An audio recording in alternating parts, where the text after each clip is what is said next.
भारतीय भाइयों, मैं अपने यूट्यूब चैनल इसराइल खान 9839 से पूरे भारतीय समाज, चाहे वो हिंदू हो, मुसलमान हो, सिख हो, ईसाई हो, तमाम को मैं उन बातों की जानकारी देने जा रहा हूँ जो कांग्रेस पार्टी भारत में खासकर विशेषकर दलितों, पिछड़ों,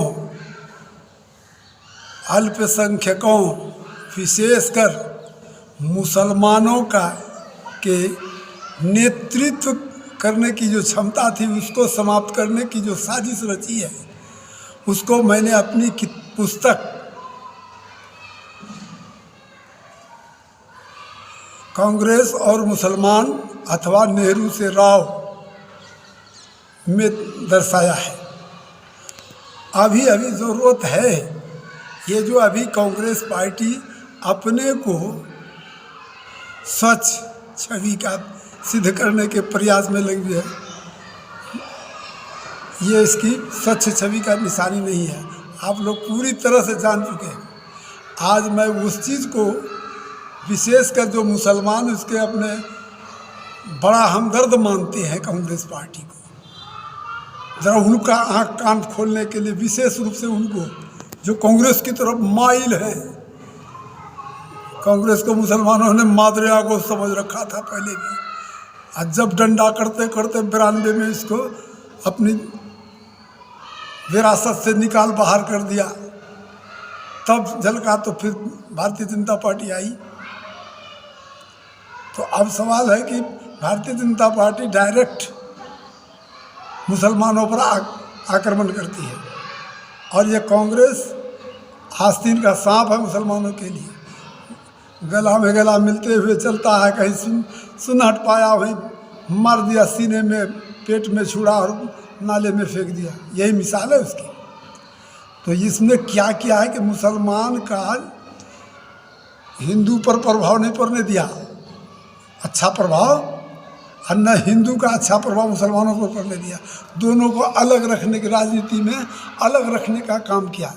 इस चीज़ को मैंने अपने किताब या पुस्तक में दर्शाया है, जिसका शीर्षक है मुस्लिम नेतृत्व की समाप्ति। इसका शीर्षक मैंने यही रखा है उस किताब के अंदर में। तो मैं आप लोगों को आज उस पर थोड़ा सा संकेत कर देता हूँ। 15 अगस्त 1947 को ब्रिटेन यानी इंग्लैंड वाले वायसराय लॉर्ड माउंटबेटन ने भारतीय को सत्ता हस्तांतरण किया, और 1947 से अब तक, यानी नरसिम्हा राव तक का मैं इस किताब में बयान दिया हूँ, इसलिए कि 1947 से अब तक कांग्रेस पार्टी सत्तासीन है। कांग्रेस में राष्ट्रीय अध्यक्ष की नीति रही है कि धर्म एवं जाति के आधार पर राजनीति की है। प्रारंभ में कांग्रेस के राष्ट्रीय अध्यक्ष पूर्व सुनियोजित योजना के तहत मुस्लिम बाहुल क्षेत्र में मुस्लिम प्रत्याशी को टिकट देती आ रही है, तथा हिंदू बाहुल क्षेत्र में हिंदू प्रत्याशी को टिकट देने का काम करती चली आ रही है। इलेक्शन लड़ने में जाति धर्म प्रत्याशी की संपत्ति का समीकरण को भी प्राथमिकता देती आ रही है। इसका तात्पर्य यह है कि मुस्लिम बाहुल क्षेत्र में मुस्लिम प्रत्याशी को टिकट देना, हिंदू बाहुल क्षेत्र में हिंदू प्रत्याशी को टिकट देना, कांग्रेस पार्टी की यह समीकरण कर लेती है कि किस क्षेत्र में मुसलमान अधिक है, तथा मुसलमान में भी किस जाति की संख्या वहाँ बहुत ज़्यादा है, तथा उस जाति के अंतर्गत धनवान व्यक्ति कौन है तथा उसका प्रभाव क्षेत्र पर भी दृष्टि डालकर टिकट वितरण करती चली आ रही है। ठीक उसी प्रकार हिंदुओं का भी समीकरण ठीक उसी प्रकार जिस तरह मुसलमानों का करता है उससे ठीक उसी प्रकार हिंदुओं का भी समीकरण तैयार कर लेती है, जिसके परिणाम स्वरूप हिंदू मुस्लिम एकता को धक्का लगता है। 1892 में लंदन पार्लियामेंट ने जो भारतीय काउंसिल में हिंदू मुस्लिम मेंबर ऑफ काउंसिल के लिए टिकट प्रदान किया था, जिसके कारणवश 1893 ईस्वी का प्रथम सांप्रदायिक दंगा प्रारंभ हुआ था। बिल्कुल ठीक उसी प्रकार अंग्रेज की सुपुत्री कांग्रेस पार्टी मुस्लिम बाहुल क्षेत्र से हिंदू नेता को प्रत्याशी नहीं बनाया तथा हिंदू नेतृत्व का प्रभाव मुस्लिम जनता पर न पड़ने दिया। हिंदू बाहुल क्षेत्र से मुस्लिम प्रत्याशी को टिकट नहीं दिया गया तथा मुस्लिम नेतृत्व का प्रभाव हिंदू जनता पर न पड़ने दिया। इन्हीं कारणों से हिंदू मुस्लिम एकता में दरार पड़ गई। हिंदू मुस्लिम में गलत भावनाएं उत्पन्न हो गई। इसी कारण से हिंदू मुस्लिम का संपर्क टूट गया। कांग्रेस पार्टी की इस नीति के कारण मुस्लिम नेतृत्व का प्रभाव घटता चला गया। इससे मुस्लिम विधायकों और सांसदों की संख्या न्यूनतम होती चली गई। उसकी इस नीति के कारण आज विधानसभा और संसद भवन में मुस्लिम विधायकों और सांसदों की संख्या अल्पमत में आ गई है। अब देखिए जरा कितना क्लियर बात समझाया जा रहा है आपको। ये जो अल्पमत में विधायक और सांसद हैं सदन में, ये क्या बन जाते हैं? वहाँ हाथ उठा, जो इसके हेड बॉस कहेंगे वही। ये अपनी तरफ से मुसलमानों का कोई समस्या को आवाज़ नहीं उठा सकते। इसके आका जो है, जो भी अध्यक्ष होगा वो आका जो है जो कहेगा वही करेगा। इसलिए इसकी मुसलमानों की जो है ये कि नेतृत्व का जो क्षमता था उसको ख़त्म करने का काम किया है। अब मैं खुलासा बता देता हूँ कि ये कांग्रेस पार्टी विधायक और सांसद में जो जाते हैं वो हाथ उठा कि श्रेणी में काम करते हैं। हाँ, कांग्रेस ने ये काम कर दिया, सब मुसलमान लीडर हाथ उठा दिया, उसके हाँ मिला दिया। कांग्रेस पार्टी की नीति के चलते मुस्लिम नेतृत्व समाप्त हो रही है। उसकी इन नीति के सांप्रदायिकता की महक आ रही है। कहा कि उभर के नहीं आएगा। कांग्रेसी नेताओं द्वारा यह कहा जा रहा है कि हमारी पार्टी द्वारा भारतीय मुसलमानों को राष्ट्रपति का और गौरवमयी यानी राष्ट्रपति गौरवमयी पद है प्राप्त हुआ है मुसलमानों को। 13 मई 1967 से 3 मई 1969 तक डॉक्टर जाकिर हुसैन ने राष्ट्रपति का पद प्राप्त किया है। 24 अगस्त 1974 से 11 फरवरी 1977 तक फखरुद्दीन अली अहमद इस पद पर विराजमान रहे। यह कांग्रेसियों का कहना हो रहा है, समझा रहा है, मुसलमानों को बेवकूफ़ बना रहा है। 1962 और 67 तक भारतीय गणतंत्र के उपराष्ट्रपति का पद भी डॉक्टर जाकिर हुसैन ने संभाला था। 20 जुलाई 1969 से 24 अगस्त 1969 तक मोहम्मद हिदायतुल्लाह कार्यकारी राष्ट्रपति रह चुके हैं। मौलाना अबुल कलाम आज़ाद 15 अगस्त 1947 से 22 फरवरी 1958 तक केंद्रीय सरकार दिल्ली के केंद्रीय शिक्षा मंत्री रहे थे। अब देखिए, जनता दल सरकार में 2 दिसंबर 1989 8 नवंबर 1990 तक मुफ्ती मोहम्मद सईद केंद्रीय सरकार में गृह मंत्री के पद पर विराजमान रहे। ये सब उनको नजराना मुसलमानों के सामने दे रहा है।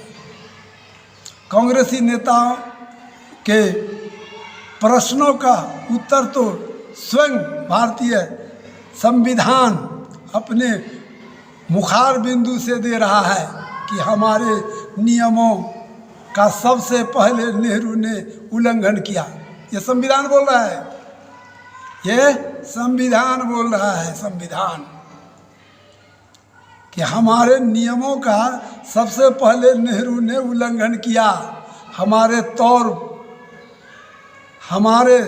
तौर पर राष्ट्रपति तीनों सेना का प्रधान है, किंतु नेहरू अपना मनमानी करते हुए तीनों सेना का अलग अलग अध्यक्ष नियुक्त कर हमारे नियमों में बलात् परिवर्तन कर मुझे अपमानित करने का काम किया है। राष्ट्रपति राज्यपाल एवं सरपंच के पद को नाम मात्र का पद बनाकर रख दिया गया।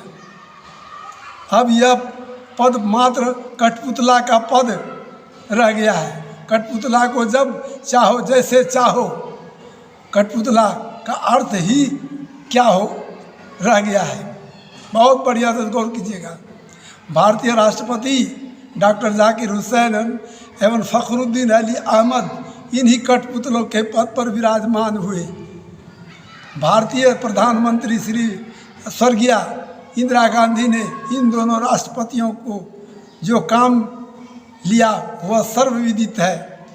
1973 और 74 में अब्दुल गफूर बिहार के मुख्यमंत्री थे, किंतु कांग्रेसी अन्य विधायक उनसे असंतुष्ट थे क्योंकि वह एक मुस्लिम मुख्यमंत्री था। कांग्रेस में भी विरोधाभास था कि ये मुसलमान क्यों, हिंदू हम लोग हैं तो हम लोग को मुख्यमंत्री क्यों नहीं। इस अंतर कलह से गफूर उब रहे थे। इसी संदर्भ में 18 मार्च 1974 को छात्र आंदोलन के दौरान पटना बिहार में छात्रों पर बिहार सरकार की ओर से गोलियां चली। इसी एक बहाने से विरोधी खेमे से विधायक गफूर सरकार के विरुद्ध आवाज़ उठा ही रहे थे। इसके अतिरिक्त गफूर से असंतुष्ट कांग्रेसी विधायक विरोधी खेमे में जा मिले। अंततः गफूर की सरकार समाप्त कर बिहार में राष्ट्रपति शासन लागू कर दिया गया। विरोधी खेमे में विधायकों एवं असंतुष्ट कांग्रेसी नेताओं ने छात्र आंदोलनकारियों का साथ दिया और छात्र आंदोलन जोरों पर था। इसकी लपट संपूर्ण भारत में फैल गई। स्वर्गीय इंदिरा गांधी उस समय प्रधानमंत्री पद पर थी। उन्होंने 1975 का लोकसभा आम चुनाव को टालने हेतु तथा छात्र आंदोलन को दमनात्मक चक्रों द्वारा दबाने हेतु राष्ट्रपति फ़खरुद्दीन अली अहमद पर दबाव डालकर 25-26 जून 1975 की मध्यरात्रि में गणतंत्र भारत की शक्ति जो इंदिरा के दबाव में आकर काम किया।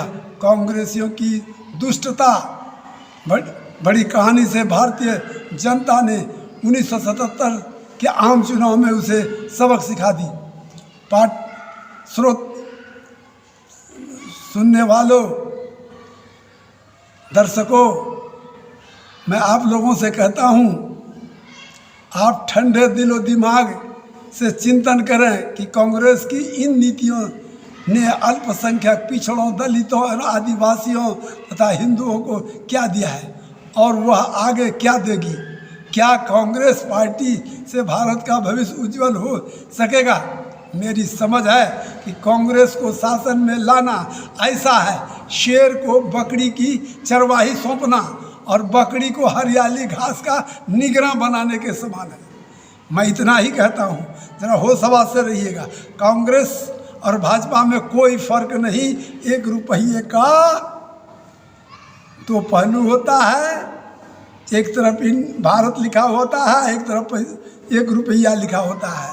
तो यही है, 1 रुपये का 2 पहलू, ये दोनों एक ही है। सांप्रदायिक तो है ही, साथ साथ मुस्लिम दुश्मन ये गुप्त रूप में रखता है और भाजपा खुल के आता है। तो किसी बुजुर्गों का कहना है कि नादान दोस्त से दाना दुश्मन बेहतर, औरतों के नवाब से मर्दों का गुलाम बेहतर। तो ये जो है मर्दाना भाजपा जो मर्दानगी दिखाता है, सामने सामने मुसलमानों के बारे में खिलाफ वर्जी जो भी बोलता है सामने सामने करता है। तो ये तो आप सजग रहिएगा मुसलमानों, हम कैसे चलें कैसे बने, हम फसाद में नहीं फंसे। और कांग्रेस तो आपको हुलका भी देता है, दंगा करा देता है, फिर घड़ियाले आंसू बहाने के लिए आ जाता है। मैं इतना ही कहूँगा कि ये इलेक्शन आवे फैलेक्शन आवे, नीचे इकाई से ले करके कांग्रेसी मिजाज के लोगों को और भारतीय जनता पार्टी के मिजाज के लोग, ये दोनों पार्टियों के लोगों को कभी भी चुनाव में कीजिए। आप मुसलमान को खुश करके मैं कहता हूँ, आप अपना कायद अपना चुनिए। आपका कायद मैदान में आ चुका है, बाद में पछताइएगा। जिस तरह से आज इराक का लोग, मुस्लिम जगत के लोग सद्दाम हुसैन के लिए रो रहा है, उसी तरह से आप अगर ओवैसी को छोड़ करके, हैदराबादी ओवैसी को छोड़ करके इधर उधर बटेंगे, कम से कम वोट प्रतिशत तो बढ़ेगा। नहीं एक बार प्रधानमंत्री बन सके, वोट प्रतिशत बढ़ेगा तो उसका हिम्मत बढ़ेगा। आपकी कायद में से है।